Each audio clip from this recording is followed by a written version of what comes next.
Hello, नमस्कार. कसे आहात सगळे? आज उठल्यापासूनच सगळं शांत आणि पीसफुल वाटत होतं. 2 दिवसापासून पाऊस पडणं बंद झालेलं, त्यामुळे सगळीकडे हिरवेगार आणि कोरडं करकरीत वातावरण होतं. आज सकाळी उठून झाडांना पाणी दिलं पहिल्यांदा. झाडांना फ्रेश करून मग मी पण आले ब्रश करायला. ब्रश करून फ्रेश होऊन नेहमीसारखंच माझ्या दिवसाची सुरुवात 1 ग्लास पाण्याने केली. मस्त गॅलरीत बसून पाणी पीत बाहेरचा नजारा एन्जॉय केला. पाणी पिल्यानंतर किचनमध्ये आले. उठल्यापासून आहे ना काहीतरी असं यम्मी आणि चटपटीत खायचं मन होत होतं. म्हटलं चला मग ढोकळा बनवूया. सगळी ढोकळ्याची तयारी करून घेतली आणि ढोकळा स्टीम व्हायला ठेवून दिला. ढोकळा होईपर्यंत मस्तपैकी आंघोळ करून घेतली, फ्रेश झाले. 15 मिनटामध्ये माझा ढोकळा पण चांगला कुक झाला होता. मस्तपैकी ढोकळ्याला बाहेर काढून घेतलं. त्याचं गोड पाणी वगैरे बनवलं आणि प्लेट थोडासा ढोकळा माझा बिघडला, कट नाही करता आला, त्यामुळे मग मी असंच घेतला आणि मस्तपैकी आपला आता ढोकळा एन्जॉय करायचा आहे. पण त्या अगोदर म्हटलं दूध पिशवी घेऊन यावं, चहा पण प्यायचा होता ढोकळ्यासोबत. मग खाली गेले, दूध पिशवी घेऊन आले मस्तपैकी दुकानामधून. आणि दुकानातून येता येता मला खूप दिवसांनी चिमणी दिसली, म्हणजे कितीतरी दिवसांनंतर मी चिमणीला असं बघितलं. मग म्हटलं चला रेकॉर्ड करून घेऊया मुवमेंट. त्यानंतर घरी आले, दूध तापवायला ठेवलं. मस्तपैकी करकरीत अद्रक इलायची टाकून कडक असा स्पेशल चहा बनवला दीदी आणि माझ्यासाठी, कारण की आज आम्ही दोघीच होतो. जिजू ऑफिसला होते, दादा गावी गेलेला होता, त्यामुळे मस्तपैकी आम्ही दोघीच होतो. मस्तपैकी चहा आणि ढोकळा खाऊन ब्रेकफास्ट केला आणि एन्जॉय केला आमचा ब्रेकफास्ट. मग लंचमध्ये आम्ही आज भेंडी बनवलेली होती. दोघींना पण भेंडी खूप आवडते. भेंडी आणि चपाती होता, असा आमचा लंच होता, साधा सिंपल. एवढं सगळं करेपर्यंत 12-1 वाजलं होतं आम्हाला लंच वगैरे करून. आणि काय झालेलं काय माहिती, आज टाईमच इतकं स्लो जात होतं ना, काहीच ठरलेलं नव्हतं सकाळी. फक्त मनात आलं की चला केस कापून येऊया. मग जिजूला म्हटलं आम्हाला सोडवा. मग जिजू आम्हाला सोडवायला आले आणि ते चाललं होतं की 2 व्हीलरवर जायचं की 4 व्हीलरवर, पण जिजूला खूप रिक्वेस्ट करून 4 व्हीलरमध्ये आलो आणि मध्येच निम्म्या रस्त्यामध्ये आलो आणि पाऊस यायला सुरुवात झाली. म्हटलं बरं झालं 4 व्हीलरमध्ये आलो, नाहीतर पूर्ण भिजून गेलो असतं.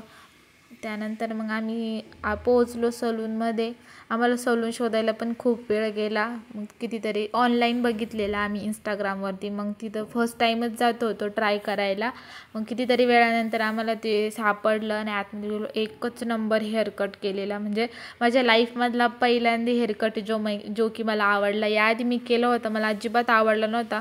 माझी केस पण वाढली होती. मग म्हटलं मस्तपैकी हेअरकट करून येऊया. बघू शकता तुम्ही किती छान हेअर कट केला आहे माझा. फक्त केस कट केले, पण मला असं वाटतं की मी काहीतरी खूप वेगळं केलं आहे. हा बघा नवा माझा लुक. मग लगेचच सेल्फी सेशन चालू होतं, व्हिडिओ वगैरे. काय माहिती हेअर कटने काय होतं, मूड एकदमच चेंज होऊन जातो. एक वेगळीच फ्रेशनेस येते, अगदी जसं काही नवीन सुरुवात झाल्यासारखं. आणि काहीच ठरलेलं नव्हतं बरं का दिवसभर की केस कट करायचे किंवा काय. हेअर वॉश केलं होता, दीदी म्हणे चल केस कट करून येऊ. आलो तरी पण त्यांनी माझा डबल हेअर वॉश केला, कारण की माझे केस ऑइली आहे. 2-3 तास सलूनमध्ये घातल्यानंतर आम्हाला भूक लागली होती आणि बाहेर आलो आहे म्हटल्यावर पाणीपुरी खाणार नाही असं तर होत नाही. दीदी, मी, जिजूनी पाणीपुरी शेवपुरी एन्जॉय केली. मला पाणीपुरीपेक्षा जास्त शेवपुरी आवडते, त्यामुळे मग मी शेवपुरीच खाल्ली. त्यानंतर दीदीला आणि जिजूला थोडंसं बाहेर काम होतं, त्यामुळे मग मी अशी बाहेर रँडम टाईमपास करत होते. रस्त्यावरून येणाऱ्या जाणाऱ्या गाड्या मोजत होते, माणसं मोजत होते, कोणत्या गाडीचं कोणतं मॉडेल आहे ते बघत होते. मला एवढं काही कळत नाही, पण तरी एवढा टाईम मला वेट करायला लावला. मग मी जिजूंकडून आईस्क्रीम वसूल केली, ते पण खूप वेळ त्यांच्या मागे मागे फिरावं लागलं. त्यानंतर मग माझी फेवरेट गुलकंद फ्लेवरची कुल्फी मला त्यांनी घेऊन दिली. मस्तपैकी रस्त्याने चालता चालता कुल्फी पण एन्जॉय केली. अंधार पडला होता आम्हाला घरी जाता जाता आणि जिजूंनी गाडी थोड्या अंतरावर लावली होती. थोडं थोडं म्हणत म्हणत त्यांनी आम्हाला खूप दूर चालत नेलं. फायनली आम्ही गाडीपर्यंत पोहोचलो. हे बघा, हा रस्ता किती छान दिसत होता, शांत शांत वाटत होतं. गर्दी नव्हती आज खूप. या दोघांचं चालू होतं की गाडी कोणी चालवायची. जिजू म्हणत होते दीदीला तू गाडी घे, दीदी म्हणत होती नको नको आता मला कंटाळा आलाय. त्यानंतर मग पाणीपुरी, शेवपुरी आणि आईस्क्रीमनेच इतकं पोट भरलं होतं ना, त्यामुळे चपाती वगैरे खाण्याचा काही एक मूड नव्हता. मग काय सिंपल बनवा म्हटलं, चला ऑमलेट बनवूया. मग मी खालूनच गाडीतून येताना दुकानातून अंडी घेऊन आली होती. आणि बघा ना, ही छोटी मुलं किती छान खेळतात. आम्ही पण संध्याकाळी असंच खेळायचो, लपाछापी वगैरे. तुम्ही खेळले का कधी असे खेळ? दिवसाची सुरुवात अगदीच नॉर्मल रँडम झाली होती, पण संध्याकाळ होईपर्यंत फुल एन्जॉय केल्यासारखं वाटत होतं. आजचा दिवस मस्त बाहेर गेलो, फिरलो, त्यानंतर पाणीपुरी, आईस्क्रीम मस्तपैकी एन्जॉय केलं.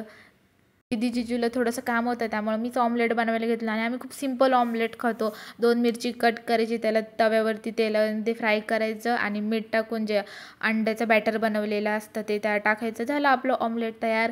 तुम्ही पण ट्राय करू शकता असं ऑमलेट, खूप छान लागतं चपाती किंवा ब्रेडसोबत खायचा. मग आम्ही जेवण केलं आणि झोपी गेलो. असा होता आमचा दिवस. बाय.